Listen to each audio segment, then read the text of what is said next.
Hi, hello and welcome. This is A. Charulata from Chengalpet. Today we are going to see about chapter 3 of standard 12 commerce, management by objectives and management by exception. In this module we are going to see only about management by objectives. What is management? Management is an art of getting things with and through others. This we have already seen that. What is meant by objectives? Objectives is a specific result either a person or the companies aim to achieve it within the time frame and also within the available resources. So in general, objectives are more specific than easier to measure than the goals. Okay, so you find the difference between the objectives and the goals. Objectives are more specific and easier to measure than comparative to the goals. Now today we are going to see only about this management by objectives. Here in the management, both the member of the organization and the managers effectively participate. They involve themselves in order to obtain the objectives. Okay, so in the great things in the business are never done by one person, they are done by a team of people. So even in the school, principal or the or the correspondent wish to give the same person result. Only if the correspondent or the principal wish to get the same person result, it cannot be done. It should be done by the team of the people called teachers regarding the school. In the same way in the company also, only if the managers determined to get the profit, that is not sufficient. All the employees should also involve to achieve the goal in order to increase the profit. So both the managers and the employees should go hand in hand and they should effectively participate. They involve themselves in order to attain the objectives. This is said to be management by objectives. Okay, so in the management we have so many departments. See here, sales and marketing, operation and production, customer service, IT department, admin department, accounts and taxation, HR and payroll. So each department has their own goals or objectives which has to be done within the stipulated time. Okay, so each department, the managers and the employees should work effectively, should involve themselves. Okay, next, so here the meaning of the management is, so as I said, each member of the organization will participate effectively and they will involve themselves. So it will give the scope to the individual, strength and the responsibility. Here the goal of the individual and the goal of the organization should be harmonized. So it creates a self-control and it will motivate the manager to perform the action before somebody is telling them to do. So when the employees know the objectives of the business, then automatically he will involve into the action. He need not expect somebody to inform him or somebody to tell him or somebody to prick him. He will move towards the goals when he has been given the objectives of the management. Right? Now, for example, here they have given the production department or the clothing, the textile department. It has to undergo so many processes. Once the finished products, the ready-made shirt or a ready-made gown, when it should come before to the market, there are so many processes. First they have to get the raw fiber, then they have to yarn, and then the raw fabric, and the fabric has to be processed and it has to be cut and it should be made into a pattern and it has to be sewed and it has to be dispatched, it has to be delivered, and before that it should be ironed and it should be packed. After that, before that it has to be checked whether it is in a without any damage. So all these comes under separate department. So each department should be given a goals. Okay, only then the finished products will enter into the market. See here, the fabric store is here, then cutting section, then sewing tool, then embroidery, printing section, finishing section, quality checking, then packaging, and the last one is shipping. So each comes under the separate department. Okay, So management by objectives is also said as management by the results. It is a process of defining the objectives within an organization. So within the organization, the process is defined. The management and the employees, they agree the objectives and they understand what they need to do in the organization in order to achieve the objectives. So in this management by objectives were first popularized by the Peter F. Drucker in 1954. So here another definition is also given here by George O. Odiron. Okay. The next one is process of MBO. Okay. What is the process of MBO? How it can be processed? Okay. The first one is defining the organization. See, before that, in a company there are totally 250 workers are employed in production department, but still they couldn't send the product on time. What do you think the reason behind it? Maybe the objectives of the management would not be told to the employees. Okay, they would not have given the clarity of the goals. Okay, the management and the employees should may not have the clarity of the goals. Maybe that may be the reason they could not send the product on the time. So what should be done? There should be the clarity of goals. How it can be done? Only through the SMART method. What is SMART method? How you can give the clarity to the goals? The goals should be specific, it should be measurable, it should be achievable, it should be relevant, and it should be time bound.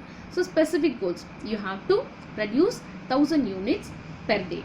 Measurable, you have to produce the goods, that is a specific goal. Measurable means you have to produce 1000 units, that 1000 is measurable.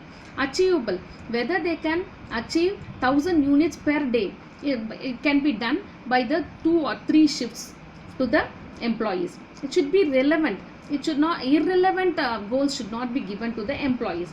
And time bound should also be mentioned, whether within a week or within a month. So this is the SMART method of giving the clarity of the goals to the management and also to the employees. Okay, now the process of MBO. Let us see. The first one is defining the organizational objectives. So as I said, if it is a school now, the school should have the goal. So objectives. What is the objective? Maybe to attain the 100% result. Who has to work for that? Both the principal, management, and also the team people called the teachers. If all they work together, they can give the desired results. In the same way, in any other company or any other organization, the top level of the employees should frame the organization objectives. Then it should move downwards to the employees. First, they will fix the long-term objectives. First, as I said, so by the end of the year, 1 lakh units of the cloth should move to the market. This is a long-term objectives. Short-term objectives means 1000 units should be performed, produced per day. This is the short-term objectives. So first they have to fix the long-term objectives. Based on that, each department has to given the target, that is called as the short-term objective, in order to attain the goal. And the second one is goals for each section. As I said, in the clothing department, each section or each department should be framed on the basis of the overall objectives of the organization. So period within which they have to complete the work should also be fixed, and the goal should be expressed in a meaningful manner to the employees. And the third one is fixing the key result area. Fixing the key result area is nothing but the organizational objectives should be arranged on the priority basis. See, in order to produce the goods, they should have enough raw fabric.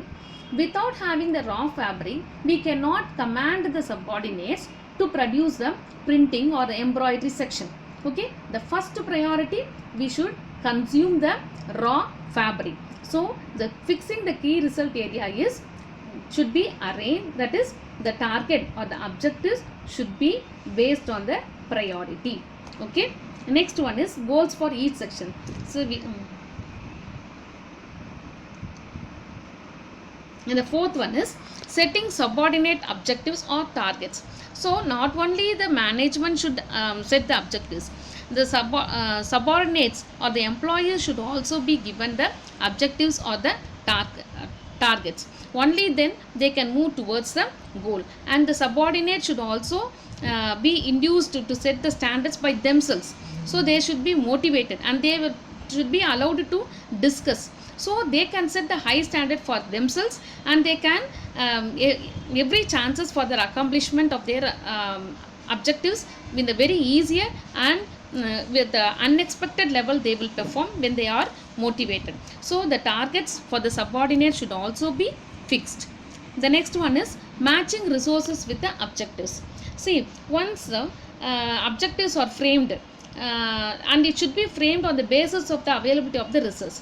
Suppose if certain resources, technical personnel or raw materials are not enough, it is not available adequately, means then the objectives of the organization to change accordingly. They should be flexible enough. Okay, to stitch the cloths only with a pedaling there, it will take long time. So what they can do, they can use the electronic sewing machines. Okay, this is making the resources available. Technically they should be updated, and then they can ask the subordinates to produce 1000 units per day. So there is a matching of the resources with the objectives. So, and also the available resources should be properly allocated, and also it should be utilized. Next one is periodical review meetings. See, once the subordinates have given the targets, every now and then the superior and the subordinate should meet periodically, means either it may be weekly once, or once in a fortnight, or once in a month, and they should discuss what has been done, whether they can accomplish the goals, where the long term objectives can be achieved within the time bound. Okay, they will discuss the progress of the accomplishment of the objectives. This periodical review meetings held during the period for achieving the objectives of the management. The next one is appraisal of activities. What is meant by appraisal? Appraisal means assessing. See, when you, as a student, when you write your exams, your progress has been assessed. How much you are performing, last time what did you perform, how much score you have, what was your grade, and now what is your grade, how many marks you have scored, how many you have lost it. So we are every once in a 3 months we conduct a quarterly, half yearly, annual exams. We assess your performance. In the same way, the assessment of the subordinate should be done at the end of the fixed period. So there should be discussion between the superior and the subordinates, and superior should identify what is the failure, what is the reason for the failure of achieving the objectives, and the problems, what are the problems faced by the subordinate should be identified, and then steps should be taken to correct the such problems. The next one is reappraisal of objectives. What is reappraisal of objectives? Once if it has been appraisal has been done, it has to be put into the changes within the short period. So the survival and the growth of the modern business organization depends upon the putting up with the changing conditions. As I said, pedaling machine alone will not be able to produce the objectives within the time bound. So they have to change to the electronic machines. So every now and then technology is getting improved, and they should be updated, and they have to spend for that in order to increase their production. So the top management executive should review the organization objectives to frame the objectives according to the changing situation, right? So today we have seen about the process of MBO. Okay, later we will see about the advantages and disadvantages of MBO in the next session, and also management by the exception.